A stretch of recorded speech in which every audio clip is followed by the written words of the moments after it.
As a boy, even I dreamed sometimes of being not a Stark of Winterfell, but a Dayne of Starfall. Legend has it that the Dornish founder of House Dayne followed a falling star to where it hit the ground, and there he raised his castle. A fantastic story, I know, but House Dayne has a relic to prove it. Dorne, the most famous sword in Westeros. Forged from the fallen star's cold heart and as strong and sharp as Valyrian steel. Many houses have ancestral swords passed from father to eldest son, like my own family's ice. But Dorne doesn't pass to the Lord of House Dayne by right. To wield Dorne, a knight of their house must first be deemed worthy. It doesn't matter if he's the Lord, a younger brother or a distant cousin. If none are found to be worthy, the blade stays on the mantle in Starfall until the next generation. But Dorne hasn't rested there often. From House Dayne have risen some of the greatest warriors in Westeros. Valyrian Dayne, who was a king and the greatest knight in Dorne before he was defeated by Nymeria. Because of his honour and his prowess, she sent him to the wall in golden fetters and took his heir as her husband. Joffrey Dayne, who answered Aegon the Conqueror's demand to submit by invading Aegon's 7 kingdoms and marching an army to the gates of Old Town, where Aegon had been crowned.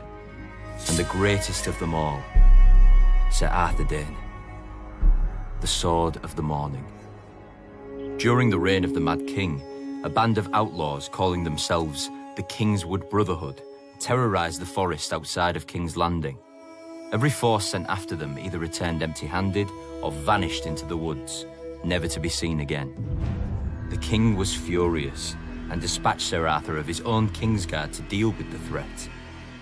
Sir Arthur didn't put the villagers to the question or set fire to the woods to smoke out the Brotherhood, as other forces had done. He paid the small folk for the food his men ate, brought their grievances to the king, even won them the right to take a few of the king's deer during the autumn. The forest folk had looked to the outlaws to defend them, but Sir Arthur did more for them than the outlaws could ever hope to do. When a villager led Sir Arthur and his knights to the outlaws' secret camp, the Brotherhood, to their credit, didn't flee.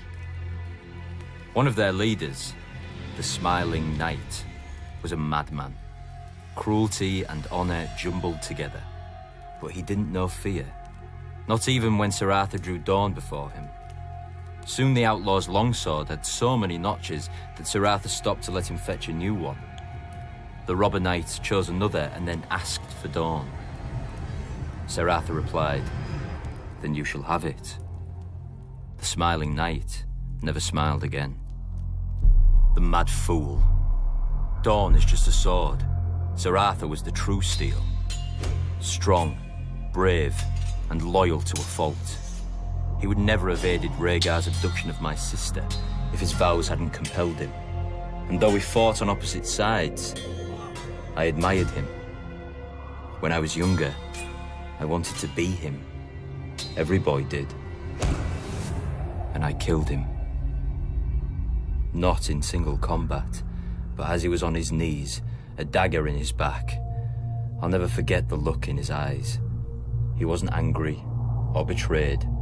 He'd done his duty to the last, even though he found it dishonourable, and even though he knew what awaited me in that tower. Sir Arthur Dayne died the greatest knight who ever lived. After Robert's coronation, I returned Dorne to Starfall. One day, House Dayne will raise a worthy successor to Sir Arthur. Until then, Dorne gathers dust above the fire, with the dream of every boy in Westeros.